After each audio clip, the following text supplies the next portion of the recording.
करता हूँ। आज हम लोग क्लास 10 का साइंस पढ़ेंगे। साइंस में केमिस्ट्री पढ़ेंगे। केमिस्ट्री का चैप्टर 3 है धातु एवं अधातु, यानी कि मेजर एंड नॉन मेजर। तो इसके बारे में, इस धातु के बारे में जानने से पहले कुछ चीजों के बारे में जानेगा। धातु आया कहाँ से? कहता है कि अब तक धरती पे लगभग 114 तत्वों के बारे में जानकारी प्राप्त हो चुकी है। इन तत्वों को इनके गुणों के आधार पर दो भागों में बांटा गया है। एक को धातु कहा गया और दूसरा अधातु।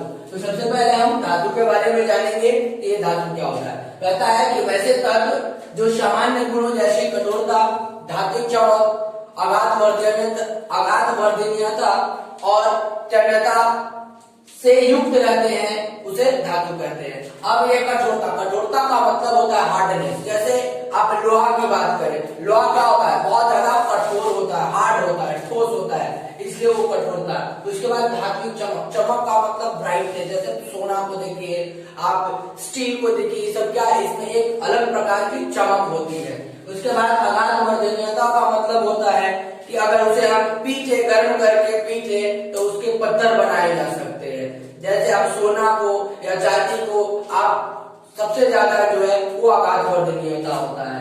और तन्यता का मतलब होता है कि उससे लंबे तार बनाए जा सकते हैं। ये सारे गुण जिस तत्व में रहते हैं वो क्या कहलाते हैं? धातु कहलाते हैं। धातु के कुछ प्रमुख धातु के उदाहरण भी है, जैसे sodium, magnesium, Mg, Zn, zinc, lead, Pb, copper, Cu, लोहा जिसे आयरन भी कहते हैं, Fe, एल्यूमिनियम, Al, सोना, गोल्ड भी कहते हैं, Au, प्लैटिनम, Pt, मरकरी यानी कि पारा जो Hg के नाम से जाना जाता है। अब बात करते हैं धातुओं के कुछ विशिष्ट गुण होते हैं। ये विशिष्ट गुण दो तरह के होते हैं, एक भौतिक गुण होते हैं और एक रासायनिक गुण होते हैं। सबसे पहले हम भौतिक गुणों के बारे में जानेंगे। तो पहला है इलेक्ट्रॉनिक विन्यास। इलेक्ट्रॉनिक विन्यास में कहता है कि धातुओं के बाह्यतम कक्ष में, सबसे बाहरी कक्ष में 1, 2 या 3 इलेक्ट्रॉन ही रहते हैं। जैसे आप देखें यहाँ तत्व यानी जो धातु तत्व है वो दिए हैं। उसके बाद परमाणु संख्या, इलेक्ट्रॉनिक विन्यास। जैसे सोडियम है, सोडियम का संकेत Na होता है, इसकी परमाणु संख्या कितनी होती है? 11 होती है। तो इसका इलेक्ट्रॉनिक विन्यास निकालें तो पहले कक्ष में कितना होता है? 2, उसके बाद दूसरे में 8, तो 2 और 8 कितना हो गया? 10 हो गया। जैसे अब चलिए हम सबको मिटा देते हैं, हम फिर से लिखेंगे। जैसे 11 है तो सबसे पहले कक्ष में 2, उसके बाद दूसरी कक्ष में 8। अब कितना बचा? 2, 8 कितना हुआ? 10, तो 1 बच गया, 1 लिख दिए। उसके बाद 12 का तोड़ते हैं, पहले में 2, दूसरे में 8 और फिर कितना बच गया? 2, यानी कि अंतिम कक्ष में 2 इलेक्ट्रॉन बचे।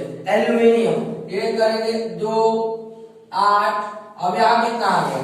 3, यानी कि अंतिम बाह्यतम कक्ष में 3। अब ये कैल्शियम है, कैल्शियम का परमाणु संख्या 20 होता है।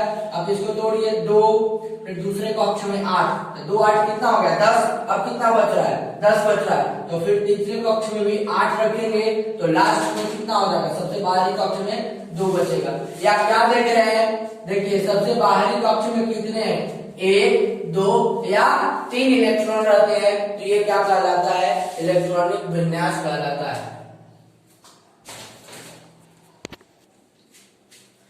चलिए आप देखते हैं विद्युत धनात्मक गुण, यानी कि धातु का विद्युत धनात्मक गुण क्या होता है। कहता है कि धातु में विद्युत धनात्मक गुण होती है, यानी कि अर्थात इन धातुओं के परमाणु जो है अपने संयोजी सेल के इलेक्ट्रॉनों को आसानी से त्याग कर धनायन में क्या हो जाते हैं?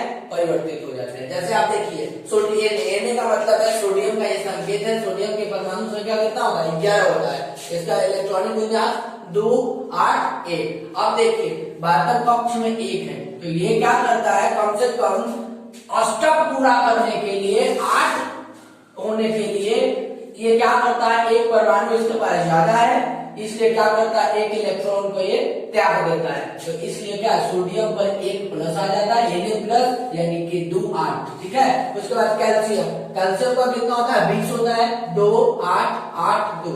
बातों पक्ष में हमको कितना चाहिए? 8 चाहिए। तो 8 ये है कितना? 2। तो क्या करता है? अगर मान लीजिए कि 4 से कम इलेक्ट्रॉन रहता है, 3 रहता है, 2 रहता है, 1 रहता है, तो सभी धातुएं क्या करती है कि उस इलेक्ट्रॉन का त्याग कर देती है, छोड़ देती है। या मान लीजिए किसी के पास अंत में 7 है, किसी के पास 6 है, तो वो क्या करती है कि वो मान लीजिए कि 6 है तो इसको 2 और चाहिए, 7 है तो 1 और चाहिए, तो ये क्या करती है, ये इलेक्ट्रॉन को गेन करती है, ये त्यागती नहीं है, प्राप्त कर लेती है। मान लीजिए कि कोई परमाणु जो है दो, कोई धातु जो है 2 इलेक्ट्रॉन का त्याग करता है तो मान लीजिए उस पर 2 प्लस आएगा, अगर 2 लेता है तो 2 माइनस आएगा। मान लीजिए कि 7 है और 8 चाहिए तो 8 के लिए वो 1 इलेक्ट्रॉन लेगा कहीं से तो उसके उस पर 1 माइनस आ जाता है। उसी तरह से ये 2 8 1 था, चाहिए क्या उसका पूरा करने के लिए 8 चाहिए, इसके बाहरी कक्ष में 1 है तो 7 और चाहिए ना, तो 7 तो लेना बहुत ये काम है, इसलिए क्या करता है कि 1 इलेक्ट्रॉन का त्याग कर देता है, तो यानी कि इसके बाद कक्ष में अष्टक पूरा हो जाता है, 8 हो जाता है। तो 1 इलेक्ट्रॉन का त्याग किया इसलिए 1 प्लस हुआ। यहाँ कैल्शियम की बात कर लीजिए, कैल्शियम में कितना है 2 है, तो 2 अगर 8 चाहिए तो 6 और चाहिए, 6 कहां से आएगा, नहीं मुश्किल है, इसलिए ये क्या करता है कि 2 इलेक्ट्रॉन अपना त्याग देता है, छोड़ देता है, इसीलिए कैल्शियम पे 2 प्लस आ जाता है। यही क्या कहलाता है, धातु का विद्युत धनात्मक गुण। अब बात करते हैं आघात वर्धनीयता का। आघात वर्धनीयता का मतलब होता है कि अगर हथौड़ा से हम पीटे तो ये क्या, इनकी चादरें बनाई जा सकती है। आप जैसे देखते हैं लोहार की दुकान पे लोहा को पीट कर क्या हो जाता है, उसकी चादर बनाई जाती है, यार बहुत तरह के जो है चीजें उनसे तैयार की जाती है। अब बात करें सोना और चांदी जो होता है वो सबसे ज्यादा आघात वर्धनीय होते हैं। अब तन्यता की बात करते हैं। धातुएं क्या होती है, तन्य होती है, यानी कि इन्हें खींचकर तार बनाया जा सकता है, जैसे सोना चांदी, ठीक है। 1 ग्राम सोना में कम से कम 1 ग्राम सोना में लगभग 2 किलोमीटर लंबे तार बनाए जा सकते हैं, और उसी तरह 100 मिलीग्राम चांदी से 200 मीटर लंबे तार का निर्माण हो सकता है। अब बात करते हैं कठोरता। कठोरता का मतलब होता है कि सभी धातुओं में हार्डनेस होती है, सभी धातुएं कठोर होते हैं, परंतु उनकी कठोरता जो है एक समान नहीं होती है। जैसे हम बात कर ले, आप लोहा की बात करें, कॉपर की बात करें, तो ये धातु जो अगर आप चाकू से काटना चाहें तो नहीं कटेगा, लेकिन अगर वही बात करें सोडियम की, पोटेशियम की, तो ये धातु जो है काफी ज्यादा मुलायम होती है और इन्हें चाकू से काटा जा सकता है। अतः आप कह सकते हैं कि सभी धातुओं की जो कठोरता है वो एक समान नहीं होती है। चलिए अब हम बात करते हैं द्रव्यमान और क्वथनांक, यानी कि बॉइलिंग पॉइंट, मेल्टिंग पॉइंट और बॉइलिंग पॉइंट। क्या है, कहता है कि धातुओं के द्रव्यमांक और क्वथनांक जो होते हैं वो उच्च होते हैं। उच्च का मतलब हाई होता है, यानी कि मेल्टिंग पॉइंट भी हाई होगा और बॉइलिंग पॉइंट भी हाई होगा, लेकिन सभी धातुओं का मेल्टिंग पॉइंट यानी कि द्रव्यमांक और क्वथनांक जो है अलग अलग होते हैं। जैसे बात करते हैं जिंक, जिंक का मेल्टिंग पॉइंट कितना है 419, द्रव्यमांक 419 डिग्री सेल्सियस, सारे जो है डिग्री सेल्सियस में, और क्वथनांक 907 डिग्री सेल्सियस। फिर लोहा का 1535 डिग्री सेल्सियस और क्वथनांक 2750 डिग्री सेल्सियस। कॉपर का 1083 डिग्री सेल्सियस और क्वथनांक 2567 डिग्री सेल्सियस। सिल्वर का 962 डिग्री सेल्सियस और क्वथनांक 2212 डिग्री सेल्सियस। सोडियम यानी कि सोडियम Na जिसका द्रव्यमांक 98 डिग्री सेल्सियस और क्वथनांक 881 डिग्री सेल्सियस। पोटेशियम जिसका द्रव्यमांक 63 डिग्री सेल्सियस और क्वथनांक 774 डिग्री सेल्सियस। गैलियम जिसका द्रव्यमांक 30 डिग्री सेल्सियस और क्वथनांक 2400 डिग्री सेल्सियस। उसके बाद फ्रीजियम जिसका द्रव्यमांक 28 डिग्री सेल्सियस और क्वथनांक 680 डिग्री सेल्सियस। अब बात करते हैं कि गैलियम और सीजियम तो ऐसे धातु हैं जिनका द्रव्यमांक जो है सबसे कम होता है, और सोडियम और पोटेशियम तो ऐसे धातु है जिनका जो है क्वथनांक जो है निम्न होते हैं। चलिए हम बात करते हैं उष्मीय एवं विद्युत चालकता, यानी कि जो ऊष्मा को एब्जॉर्ब करता है और जो विद्युत का चालन करता है, यानी कि जो विद्युत का सुचालक है। अब विद्युत का सुचालक का मतलब क्या है कि जिससे जो है विद्युत जो है पास करते हैं, जो विद्युत पास हो जाती है। जैसे हम बात करते हैं कि सभी धातु जितने भी मेटल्स होते धातु है वो सभी जो है ऊष्मा एवं विद्युत की सुचालक होती है।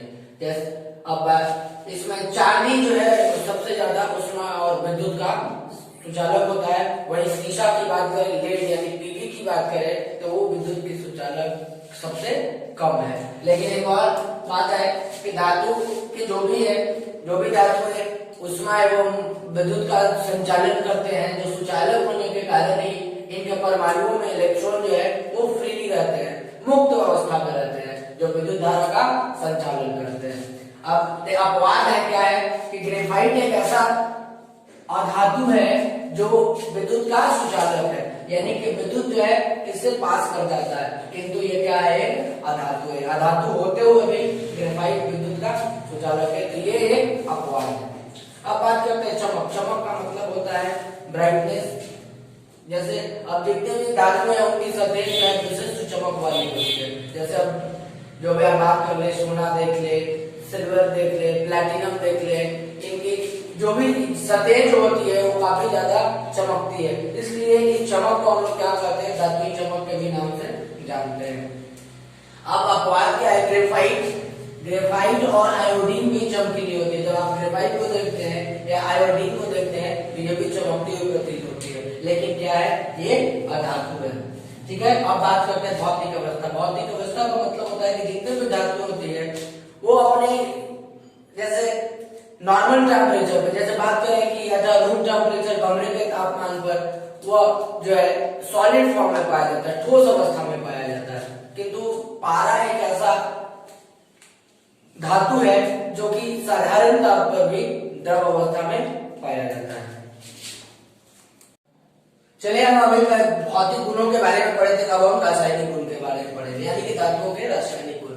कहता है कि ऑक्सीजन के साथ धातु का संयोग, धातु जब ऑक्सीजन के साथ संयोग करते हैं, क्या कहता है कि सभी धातु ऑक्सीजन के साथ संयोग करके ऑक्साइड बनाते हैं। जब धातु है ऑक्सीजन के साथ संयोग करती है तो क्या बनाते हैं, ऑक्साइड बनाते हैं। जैसे आप देखिए यहाँ सोडियम क्या है, ऑक्सीजन के साथ संयोग कर रहा है तो क्या बना रहा है, सोडियम मोनोऑक्साइड, यानी ऑक्साइड बन रहा है, मोनोऑक्साइड। यानी कि जब धातुएं ऑक्सीजन के साथ संयोग करती है तो क्या बनाती है, ऑक्साइड। उसी तरह यहाँ देखिए मैग्नीशियम ऑक्सीजन के साथ संयोग कर रही है तो क्या बना रही है, मैग्नीशियम ऑक्साइड बन रही है। ठीक है, अब बात करते हैं कि धातु के जो ऑक्साइड होते हैं वो क्या होते हैं, बेसिक होते हैं, यानी कि भस्म होते हैं। लेकिन कुछ ऑक्साइड जो है जल में घुलकर क्षार बनाते हैं, अल्कलीन बनाते हैं। जैसे देखिए आप यहाँ क्या है, Na2O, उसके बाद जब ये सॉलिड फॉर्म में है और इसे जब वाटर में डालते हैं तो ये क्या बनाता है, NaOH, सोडियम हाइड्रोक्साइड, जो कि एक्वा सॉल्यूशन बनता है।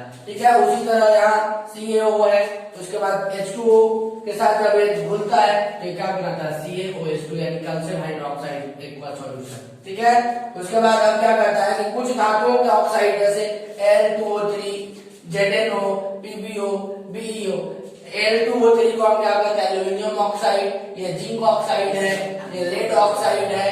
ठीक है, इस तरह से इनकी जो अम्लीय इनमें अम्लीय और बाष्पीय दोनों प्रकृति के गुण होते हैं। ठीक है, अब ये इसलिए इन्हें क्या कहते हैं, द्विधर्मी ऑक्साइड कहते हैं। जैसे यहाँ जिंक ऑक्साइड जो है HCl के साथ जब रिएक्ट ये करते हैं तो क्या बनाता है, जिंक क्लोराइड बनाता है और साथ ही साथ वाटर बनता है।